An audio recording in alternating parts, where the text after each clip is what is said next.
네, 이제 우리 마음을 정돈하시고 부활절 여섯째 주간 개교 기념 주간 모고 연합 체프를 하나님께 드리겠습니다. 우리 찬송가 398장 어둠의 권세에서 1절을 다 함께 찬송하시겠습니다.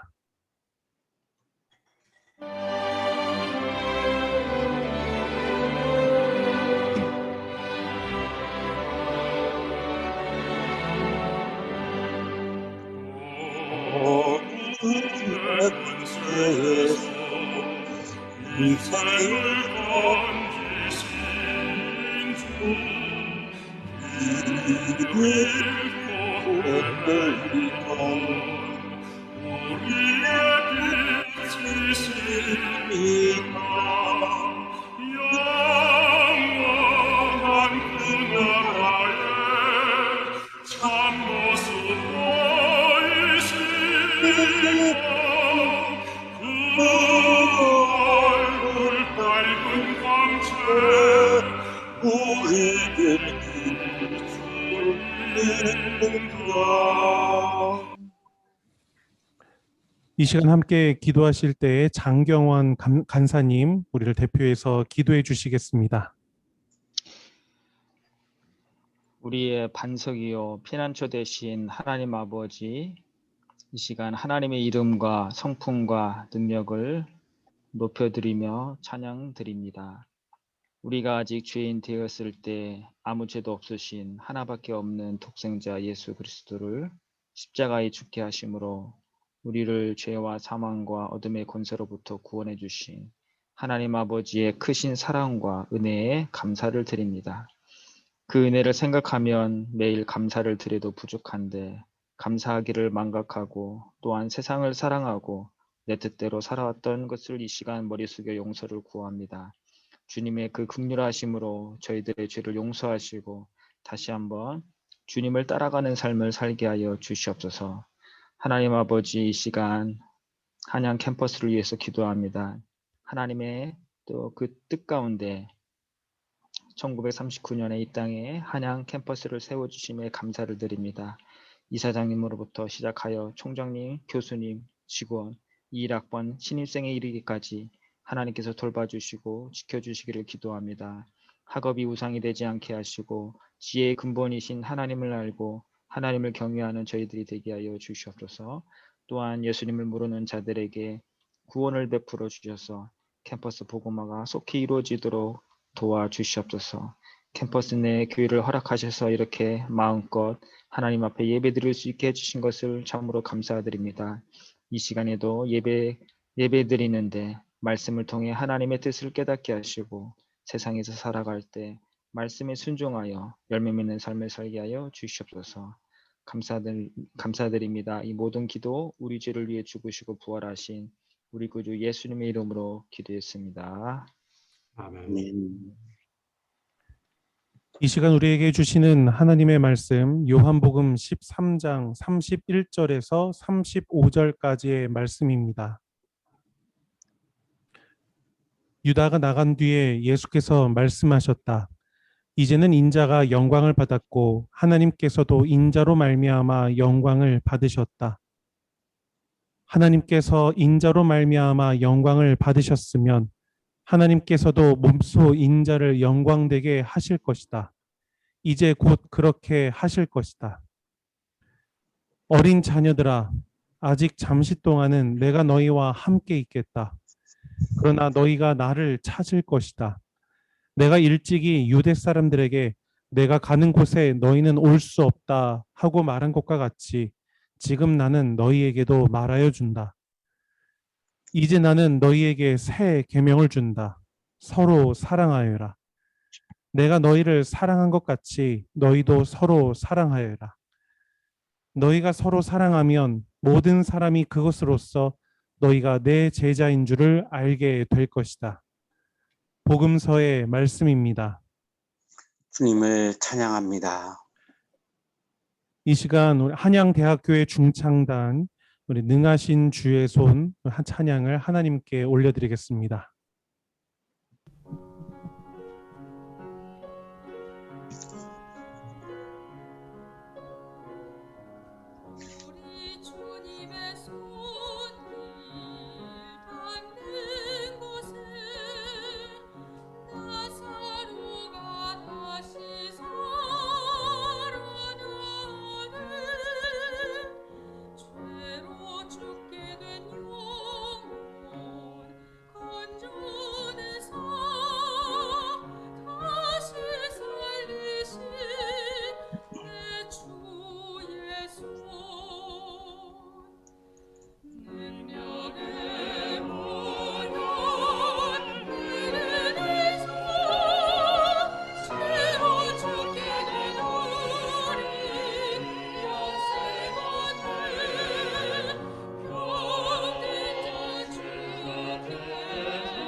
주님의 손길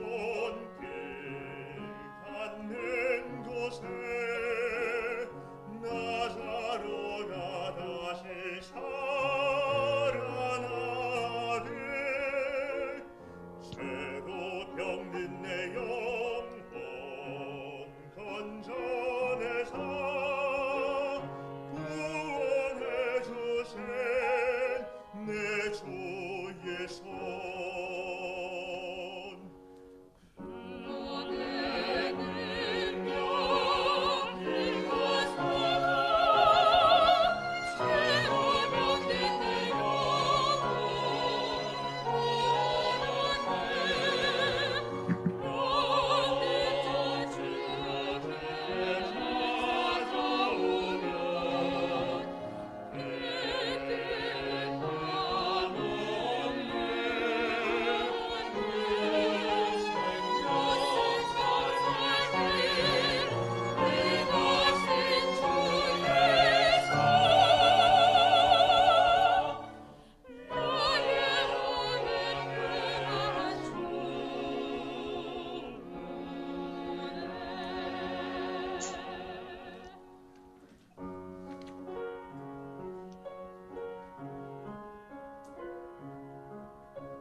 이 시간 이천진 목사님께서 서로 사랑하여라라는 제목으로 하나님의 말씀 증언해 주시겠습니다.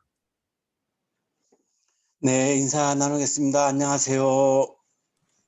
안녕하세요. 안녕하세요. 안녕하십니까. 반갑습니다. 안녕하세요. 안녕하세요. 한양학원의 설립자 백남 김현준 선생님은 1914년 2월 20일에 함경북도 명천에서 태어나셨습니다. 어린 시절에 가장 좋아했던 것이 음악이었습니다. 자서전 사랑의 실천을 인용하겠습니다. 8살 정도 될 무렵에 나는 교회 성가대에서도 두각을 나타내게 되었다. 그때 이미 노래로는 슈베르트의 보리수나 린덴바를 잘 불렀고 바이올린으로는 유머레스크나 도리체의 세레나데를 켤 정도가 되었다고 한다. 이러한 나의 음악적 재능을 본 미국 선교사들도 깜짝깜짝 놀랐다고 하니 아마도 나에게는 타고난 음악적 재능이 적지 않았던 모양이다. 음악을 좋아하셨고 또 음악에 대한 그런 천부적인 재능을 가지고 태어나셨기 때문에 선생님은 음악가를 꿈꾸었습니다. 그러나 당시에 우리나라에 음대가 없었던 시절입니다. 그래서 음악을 전공할 수는 없었고 연희전문학교 지금의 연세대학교죠. 졸업을 앞두고 24살 때에 음악을 전공하지 않았는데도 불구하고 독창회를 열었습니다. 1938년 6월 4일 이날은 나에게 결코 잊을 수 없는 날이다. 음악에 대한 나의 꿈이 처음으로 세상에 펼쳐지던 날이요. 그토록 그리던 바리톤 독창회를 드디어 하게 되었다는 벅찬 감회가 뒤섞여 부풀어 오르는 흥분을 억누를 길이 없었다. 이때 독창회 때에 연주한 곡이 구노, 베르디, 바그너 이러한 세계적인 작곡가들의 작곡을 한 오페라 아리아 10곡을 가지고 연주회를 했습니다. 굉장히 쉬운 곡이 아니죠. 굉장히 다 연주하기가 어려운 곡들인데요. 이 모든 10곡이 다 오페라 아리아를 가지고 연주를 했습니다. 이제 졸업을 하게 되면 이제 외국으로 가서 음악을 전공하려고 하는 그런 계획을 세우셨습니다. 그러나 당시의 일제 식민지였습니다. 선생님은 이 식민지를 살아가는 것에 대해서 그렇게 해석을 한 거죠. 우리가 인문학이나 예술이나 이런 게 부족해서 우리가 식민지를 살고 있는 것이 아니라 과학 기술이 우리가 일본에게 뒤처지는 바람에 우리가 식민지를 살고 있다라고 그렇게 해석을 한 거고요. 그래서 이 조국의 독립을 위해서는 기술 교육을 해야 한다라고 하는 그런 사명감에 휩싸이게 됩니다. 그래서 눈물을 머금고 외국의 음악 공부하는 유학을 접습니다. 굉장히 마음이 힘들었을 것이라고 생각이 됩니다. 내가 정말로 하고 싶은 공부를 접는다라고 하는 것은 굉장히 어려운 일이죠. 그리고서 25살 때 나라의 독립을 위한 기술 교육을 위해서 1939년 7월 1일에 우리 한양대학교의 전신인 동아공학과학원을 설립을 하셨습니다. 지금 인사동에 있는 그 천도교 중앙본부가 있는 자리죠.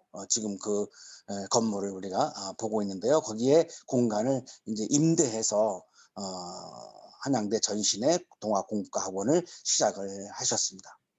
모든 열정을 쏟아서 한양대학교를 대한민국의 명문학교로 만드셨죠.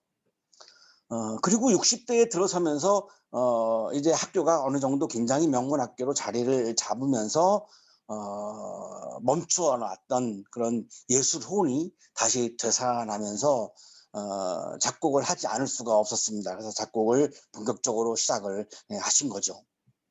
1년 동안 100여 곡을 작곡을 했습니다. 이건 굉장히 어려운 일입니다. 1년 동안 100여 곡을 작곡한다라고 하는 것은 이게 왜 어렵냐면 이 멜로디가 계속 남아있기 때문에 작곡자의 작곡한 멜로디가 계속 남아있기 때문에 또 다른 곡을 작곡한다라고 하는 것이 이게 굉장히 텀이 필요합니다. 그런데 1년에 100여 곡을 작곡했다라고 하는 것은 정말 이건 거의 기적과 같은 거죠. 1971년에 100곡집을 냈고요. 1972년 10월에 제1회 작곡 발표회를 했습니다.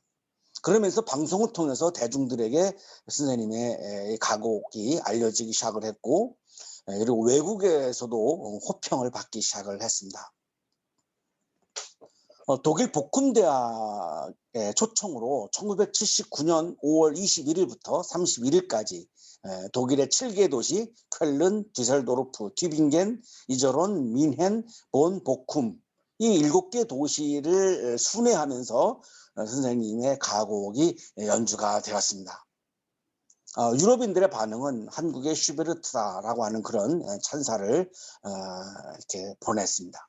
1979년 5월 27일 독일 튜빙겐 대학교 우리 신학도들에게는 몰트만으로 아주 유명한 그런 학교인데요. 튜빙겐 대학교 개교 500주년 기념 음악 대상 작곡 부분 음악 대상을 수상을 했습니다. 지금 보시는 사진이 그 음악 대상을 튜빙겐 대학에서 받으시는 그런 장면입니다.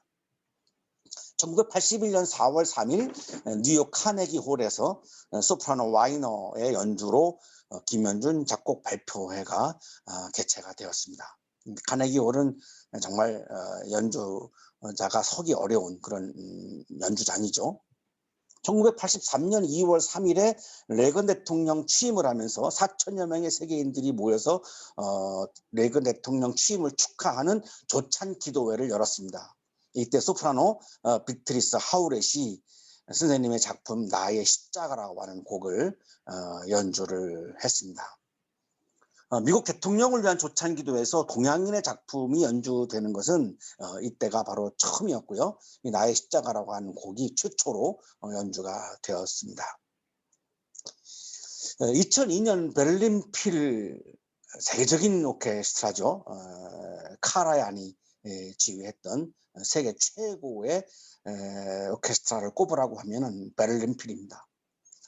이 베를린 필이 베를린 근교에 있는 발티뷰네라고 하는 곳에서 2만 명을 수용하는 야외 극장임에서 매년 야외 음악회를 엽니다. 지금 보시는 사진이 그 바로 야외 음악당 2만 명이 수용되어 있는, 지금 모여 있는 그 야외 음악당을 지금 우리가 보고 있는데요. 그런데 2002년에 이 베를린 필이 발티뷰네 음악회에서 선생님의 가곡 비가 코리안 엘레지라고 하는 제목으로 마리스 얀 손스의 지휘로 이 비가라고 하는 곡을 작곡을 했습니다. 지금 자막에 나오고 있죠. 연준 킴 엘레지 이렇게 지금 자막이 나오고 있는데요. 이렇게 외국에서도 굉장한 호평을 받았습니다. 뭐 이 이외에도 굉장히 그 평론가들의 평이 많이 있는데요. 찬송가 어둠의 권세에서 우리가 아까 불렀던 찬송가, 그리고 아까 우리 중창단이 불러주었던 부드러운 주님의 손길, 우리가 잘 알고 있는 우리 거의 교가인 청산의 살리라, 이런 주옥 같은 곡들을 3천여 곡을 3,600여 곡 정도를 작곡을 하셨습니다. 굉장한 거죠. 음악을 전공하지도 않고 이렇게 정말 주옥 같은 곡들을 많이 작곡한 것은 신비입니다. 그래서 선생님은 이거를 인정을 하시고요. 이 신비롭다라고 하는 걸 인정을 하시면서 이것을 하나님의 선물이라고 고백을 하십니다.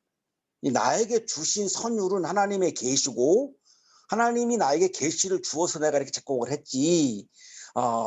그래서 이것은 하나님의 나에게 주신 선물이었다라고 뭐 이렇게 고백을 하시고, 그리고 본인의 삶조차도 하나님의 선물이다, 이런 신앙 고백을 여러 차례 자서전에서 하고 계십니다. 인용하겠습니다. 작곡이란 억지로 될 수 있는 일이 아니다. 이런 것을 보면 분명히 하나님이 계시다는 믿음을 버릴 수가 없다. 아름다운 멜로디가 나온다면 그것은 하나님의 계시로 이루어지는 것이다. 독일의 7개 도시에서 선생님의 곡을 연주했던 한국음악의 밤 그 포스터를 우리가 지금 보고 있습니다. 그러므로 내가 10년 남짓 되는 기간에 3천여 곡을 만들어낸 것은 하나님이 나에게 준 선물이라고 할 수밖에 없다. 모든 곡들, 그리고 나의 삶, 또 한양학원, 이 모든 것들이 다 하나님의 선물이다라고 하는 것이 선생님의 굉장히 중요한 신앙의 핵심이었습니다. 하나님의 선물로 나에게 이런 많은 선물들이 주어져서 내가 이렇게 아름답게 복되게 살고 있다라고 하는 그런 신앙 고백을 하신 거죠.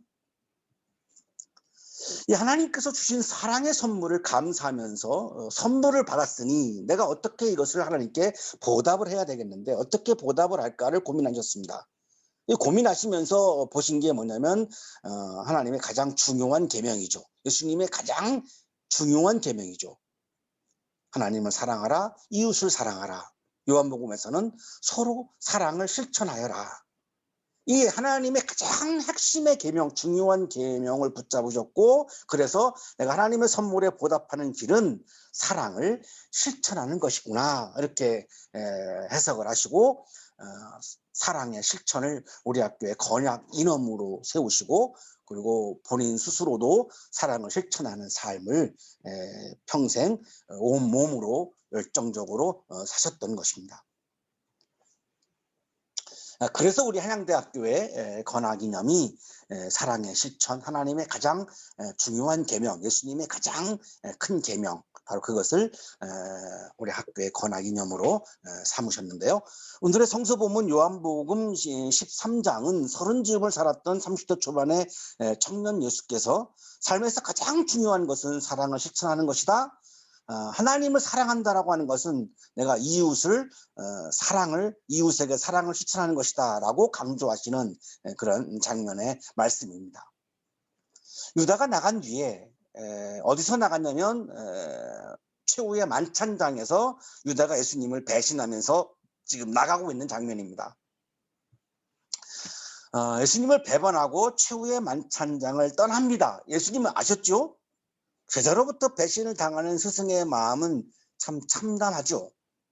이 배신이라고 하는 것 자체가 우리의 마음을 참담하게 만드는데, 그 중에 제자가 스승을 이렇게 배신할 때 그 스승의 마음은 정말 이루 말할 수가 없는 거죠.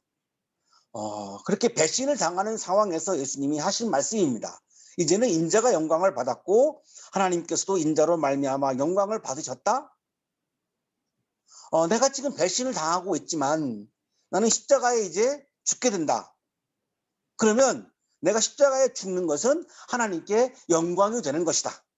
이렇게 말씀한 거죠. 유다는 예수님이 십자가에서 죽는 것을 이해하지 못했습니다. 아직 로마의 식민지에서 벗어나지 못했죠. 예수님의 목표인, 예수님 공동체의 목표인 하나님의 나라가 아직 완성되지도 않았죠. 예수님은 더 이 일을 하셔야 되는 거죠. 그런데 죽는다고 막 자꾸 말씀하시니까 유다는 그거를 이해할 수가 없는 거죠. 내 뜻이 하나님의 뜻보다 앞설 때에는 하나님의 뜻을 이해하지 못합니다. 내 뜻보다 하나님의 뜻이 앞설 때에 우리는 하나님의 뜻을 이해할 수 있고 하나님의 영광을 위해서 하나님의 뜻에 순종할 수 있는 거죠. 예수님은 배신의 아픔 속에서도 다가올 십자가를 영광스러운 마음으로 맞이하고 있습니다. 억울하지 않았습니다. 제자의 배신까지도 얼마든지 받아들일 수 있었습니다. 그 이유는 십자가의 길을 걸어가는 것이 하나님께 영광이 된다라고 하는 확신이 있었기 때문이죠.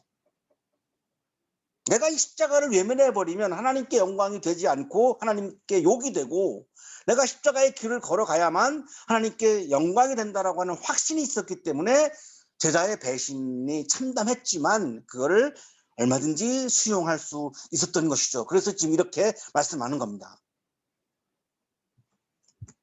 하나님께서 인자로 말미암아 영광을 받으셨으면 하나님께서도 몸소 인자를 영광되게 하실 것이다. 이제 곧 그렇게 하실 것이다. 내가 십자가를 지어서 하나님께 영광이 되면 하나님께서는 또 나에게도 영광을 주실 것이다. 십자가의 길을 걸어가는 것은 영광스러운 길이지 이게 모욕스러운 길이 아니다라고 지금 말씀하고 있는 거죠.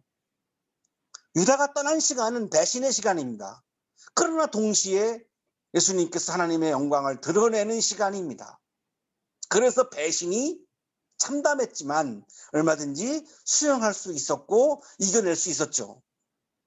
자, 그러고 나서 제자들을 두고 떠나는 스승의 마음은 애틋하죠. 이게 우리 모든 스승님들의 마음이죠. 제자들을 두고 떠나는데 어떻게 그 마음이 아리지 않겠습니까? 너무 애틋한 거죠. 너무 안 된 거죠. 이 제자들이 너무나 불쌍하고 안 된 거죠. 자신은 영광의 길을 가지만 남은 제자들은 계속 로마의 핍박, 유대 종교 제자들의 탄압, 이런 거친 파도들을 계속 현실로 맞이해야 되는 걸 예수님 너무나 잘 알고 있습니다. 그래서 유다가 떠난 시간이 제자들에게는 불안과 외로움이 시작되는 시간인 걸 예수님이 알고 있었죠. 유다가 떠난 시간이 배신의 시간이었죠. 유다에게는, 예수님에게는 영광의 시간이었죠. 제자들에게는 불안과 외로움의 시간이었던 것입니다. 내가 일찍이 유대 사람들에게 내가 가는 곳에 너희는 올 수 없다고 말한 것과 같이 지금 나는 너희에게도 말하여 준다. 이제 나는 너희에게 새 계명을 준다. 서로 사랑하여라. 나는 십자가의 길을 걸어가서 하나님께 영광이 되는데, 자, 이제 너희들은, 나의 제자들은 어떻게 하나님께 영광이 될 거냐? 그것은 서로 사랑하는 거다. 서로 사랑을 실천해야만 그것을 통해서 예수님의 제자로서의 정체성이 확보되고 예수의 존재 안에 머물게 되고, 내가 십자가를 통해서 예수님께 영광이 되는 것처럼 너희들도 사랑의 실천을 통해서 하나님께 영광이 되는 거다. 이렇게 말씀한 겁니다. 그러니까 서로 사랑을 실천하는 것이 하나님을 영광되게 하는 거니까 서로 사랑을 실천하는 것이 하나님을 사랑하는 거죠. 이게 떨어져 있는 게 아닙니다. 구분되어 있는 것이 아닙니다. 하나님 사랑, 이웃 사랑이 별개로 독립되어 있는 것이 아닙니다. 어떤 분들은 자꾸 이걸 구분해가지고 하나님 사랑이 더 우선이야, 이웃 사랑을 자꾸 비하하고 격하는 분들이 있는데 그렇지 않습니다. 내가 너희를 사랑한 것 같이라고 말씀했죠. 사랑한 것 같이, 사랑의 개념에 대한 말씀이 아니라 사랑을 실천하는 방법에 대한 말씀이죠. 내가 너희들을 사랑한 것 같이 보여주셨거든요. 실제로 팩트로 보여주셨거든요. 체험했거든요. 경험했거든요. 예수님의 제자들을 사랑한 것 같이 제자들은 이미 예수님의 사랑을 경험했습니다. 이 이론이 아닙니다. 실제로 경험을 한 거죠. 방법이죠. 실천이죠. 경험이죠. 조경철 교수의 주석입니다. 가치, 헬라어 카도스. 이 가치는 행하고 따라야 할 근거와 모범을 동시에 말한다. 제자들이 서로 사랑해야 하는 근거는 그리스도가 그들을 사랑하기 때문이다. 예수님이 사랑한 것 같이 내가 예수님을 사랑한다면, 내가 예수님을 사랑하는 마음을 가지고 있다면, 내가 예수님께서 사랑한 것 같이 나도 이웃에게 서로 사랑을 실천해야 한다, 이런 말씀이죠. 예수님처럼, 예수님 같이 사랑을 실천하지 않는다면 예수님을 사랑하는 게 아니죠. 예수님을 사랑하지 않는다면 하나님을 사랑하는 게 아니죠. 예수님에 대한 사랑보다, 예수님이 강조하는 것은 예수님에 대한 사랑보다 예수님처럼, 예수님 같이 한 사람을, 내 앞에 있는 한 사람을 사랑하라고 강조하신 거죠. 그래야 제자를 통해서 예수님의 십자가의 사랑이 드러난다는 겁니다. 그래야만 하나님의 영광이 드러난다는 거죠.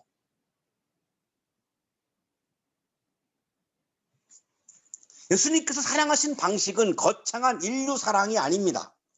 보이지도 않는 사람들에 대한 막연한 형식적인 사랑이 아닙니다. 예수님은 지금 만나고 있는 한 사람을 구체적으로 사랑을 실천하셨죠. 지금 만나고 있는 안진뱅이, 지금 만나고 있는 중풍병자, 지금 만나고 있는 귀신 들린 사람, 이 한 사람을 구체적으로, 실제적으로, 진심으로, 실천적으로 사랑하셨죠. 이 한 사람에게 사랑을 실천하는 것이 하나님을 사랑하는 것이라고 말씀했습니다.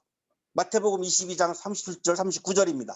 예수께서 그에게 말씀하셨다. 내 마음을 다하고 내 목숨을 다하고 내 뜻을 다하여 주 너희 하나님을 사랑하라 하였으니 이것이 가장 중요하고 으뜸가는 계명이다. 자, 하나님 사랑이 으뜸가는 계명이라고 말씀했죠. 둘째 계명도 이것과 같은데, 자, 둘째 계명도 첫째 계명과 같다고 하셨죠.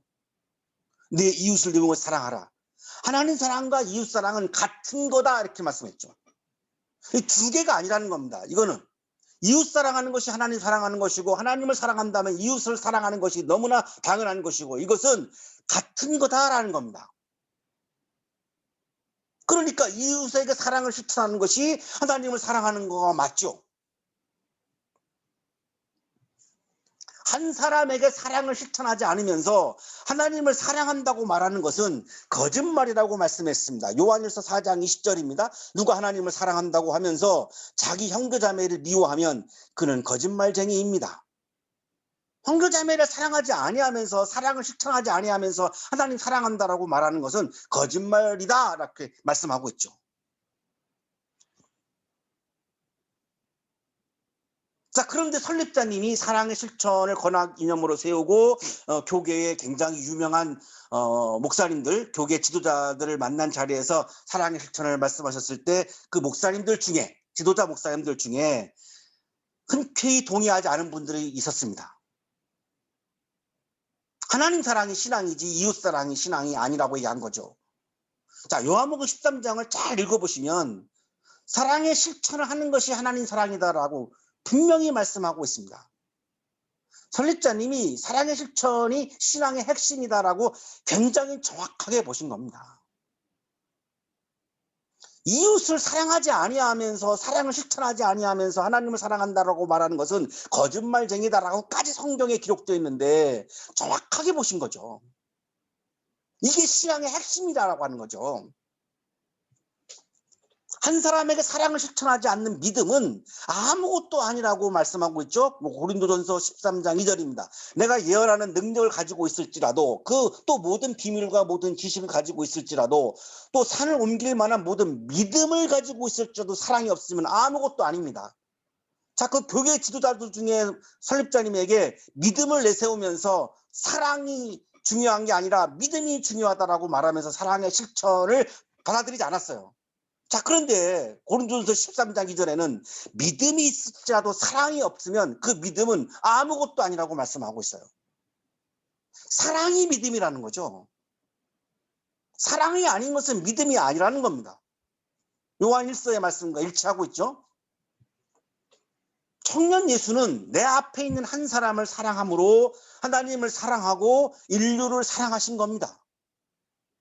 구체적으로 내 앞에 있는 한 사람에게 사랑을 실천함으로 하나님을 사랑하고 인류를 사랑한 거예요. 에리 프롬이 사랑의 기술에서 이거를 뒷받침하고 있어요. 내가 참으로 한 사람을 사랑한다면 나는 모든 사람을 사랑하고 세계를 사랑하고 삶을 사랑하게 된다. 한 사람을 사랑하는 것이 세계를 사랑하는 거지. 한 사람을 사랑하지 아니하면서 나는 세계를 사랑해. 거짓말이라는 겁니다. 너희가 서로 사랑하면 모든 사람이 그것으로써 너희가 내 제자인 줄을 알게 될 것이다. 사랑을 실천해야 예수님의 제자다라고 말씀한 거죠. 사랑을 실천하지 아니하면 예수님의 제자가 아니라는 겁니다. 사랑을 실천을 해야 제자를 통해서 예수님의 십자가의 사랑이 드러나죠. 그러니까 사랑을 실천하는 사람이 예수님의 제자인 거죠. 사랑을 실천하지 않는 사람은 예수님의 제자가 아니라고 말씀한 거예요. 내 제자가 아니라는 거 말씀한 거예요. 그러니까 사랑의 실천이 신앙의 핵심인 게 맞고요. 기독교의 핵심인 게 맞아요. 사랑을 실천하는 사람이 예수 그리스도를 따르는 그리스도인입니다. 30대 초반 30쯤을 살았던 청년 예수는 치열하게 구체적으로 내 앞에 있는 한 사람을 사랑을 실천하는 모범을 우리에게 보여주셨죠. 청년은 바로 내 앞에 있는 한 사람을 사랑하고 사랑을 그 사람에게 실천하는 사람이 바로 청년입니다. 우리 한양의 청년들이 내 앞에 있는 한 사람에게 사랑을 실천하는 그런 진정한 그리스도인이 되셔서 사랑이 넘치는 하나님의 나라를 이루어가는 우리 한양인들이 되시기를 주님의 이름으로 축복합니다. 기도드리겠습니다.